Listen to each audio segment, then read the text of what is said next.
Assalamualaikum warahmatullahi wabarakatuh.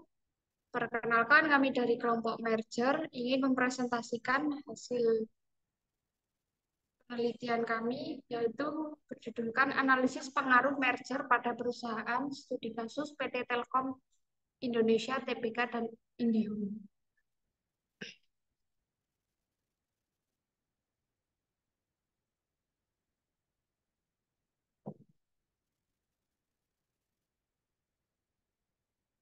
Yang beranggotakan Gina Adanunisa, Aula Hawani, Hayatun Nufus, Wiji Pangesti, Hana Nisratulani, dan Anissa Mustiawati.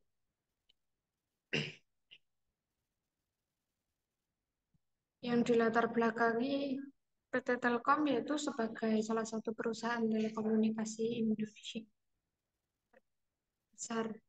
Pada tahun 2015, PT Telkom melakukan merger pada anak perusahaannya yaitu IndiHome, yang merupakan penyedia layanan internet, TV kabel, dan telepon tetap. Tujuan dari merger ini adalah mengintegrasikan layanan dan meningkatkan efisiensi operasional sehingga dapat memberikan pengalaman terbaik bagi pelanggan.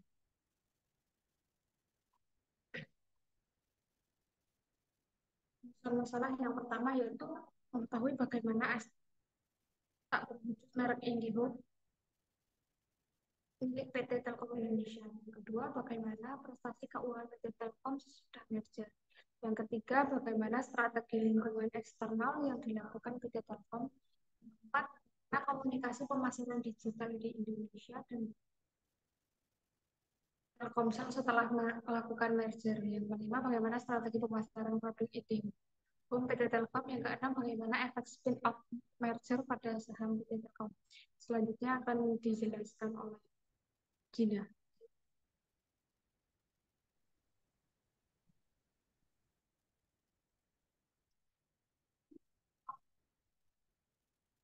Merger dan jenisnya.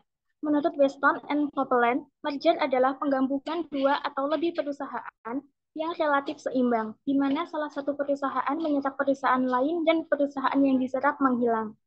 Menurut Fred R. David, merger dibedakan menjadi tiga jenis. Yang pertama, merger horizontal, yaitu merger yang dilakukan oleh perusahaan-perusahaan sejenis. Yang kedua, merger vertikal, yaitu merger yang dilakukan perusahaan-perusahaan yang saling berhubungan. Dan yang ketiga, konglomerat merger, yaitu merger yang dilakukan oleh perusahaan-perusahaan yang menghasilkan berbagai produk yang berbeda-beda dan tidak ada kaitannya. Next.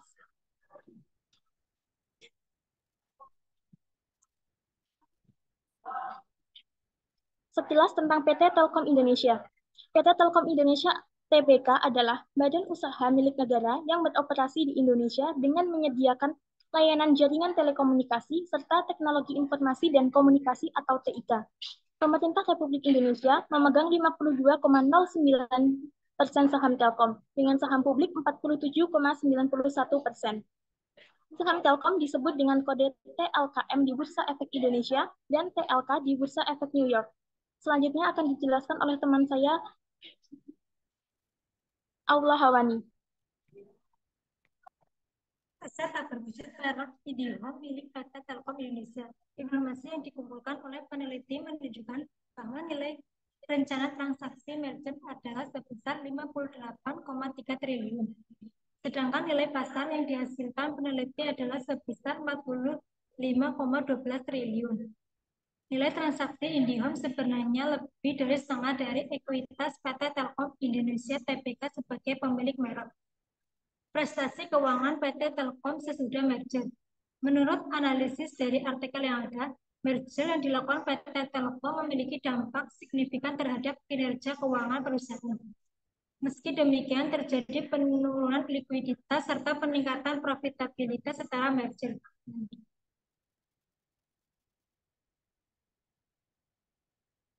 Strategi lingkungan eksternal yang dilakukan PT Telkom. Strategi yang digunakan PT Telkom yaitu dengan menerapkan V-Forces model. Komunikasi pemasaran digital IndiHome dan Telkomsel dalam melakukan merger. Adanya penggabungan IndiHome dan Telkomsel memberi mereka fokus pada pasar modern dan maju. Jika penyedia layanan internet konservatif, kita hanya dapat menonton YouTube secara standar. Namun, berkat upaya kesetaraan Telkomsel, semua orang sekarang dapat memainkan permainan yang lebih baik. Selanjutnya akan dijelaskan Mbak Hana.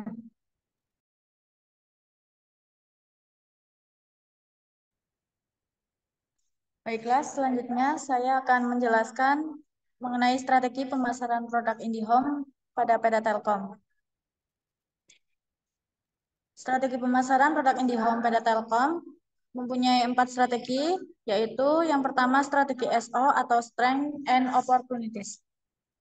Strategi Strength and Opportunities, PT Telkom sendiri berkomitmen untuk memberi pelayanan terbaik kepada pelanggan untuk menjaga citra baik di mata pelanggan.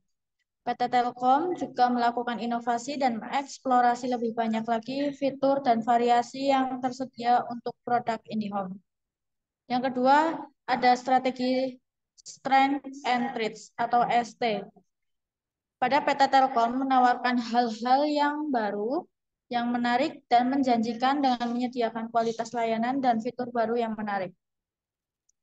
Selain itu, PT Telkom sendiri meningkatkan beberapa banyak inovasi lain yang berkaitan dengan layanan jaringan internet, seperti penambahan aplikasi pengingat dan juga fitur pembantu lainnya. Yang ketiga, terdapat strategi WO atau Weakness and Opportunities. Strategi WO sendiri pada PT Telkom berkomunikasi dan membangun hubungan untuk membangun pasar dan memberikan konten promosi dalam layanan kepada masyarakat yang berkaitan dengan keuntungan dan detail produk. Yang keempat, ada strategi WT atau Weakness and Threats. Pada studi kasus PT Telkom, meningkatkan keamanan dan kenyamanan pada para pengguna layanan IndiHome dengan melakukan perawatan dan pemeliharaan yang harus rutin dijalankan di setiap sarana dan fasilitas jaringannya. Selanjutnya akan dijelaskan oleh Anissa Sulistiawati.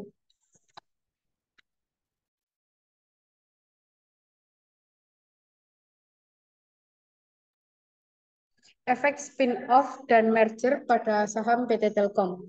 Menurut analisis dari artikel yang ada, dapat disimpulkan bahwa topik-topik yang dibahas meliputi analisis kerja perusahaan pasca merger, perencanaan strategi sistem informasi, rasio keuangan, perkembangan telekomunikasi seluler di Indonesia, dampak spin-off dan merger terhadap harga saham dan kapitalisasi pasar, serta hubungan antara berbagai variabel terkait. Hasil penelitian menunjukkan akan adanya penurunan harga saham dan kapitalisasi pasar setelah spin-off dan merger, serta korelasi yang tinggi antara harga saham TLK dan TLKM sebelum dan sesudah spin-off. Selanjutnya akan dibacakan oleh Mbak Wiji. Selanjutnya kesimpulan. PT Telkom menjual produk IndiHome dengan berbagai strategi marketing. Setelah spin-off dan merger, harga saham dan market capital turun dan merger PT Telkom IndiHome mempengaruhi kinerja keuangan PT Telkom. PT Telkom juga menerapkan suatu eksternal environmental strategi dengan model 5 forecast. Sekian dari kelompok kami. Terima kasih. Wassalamualaikum warahmatullahi wabarakatuh.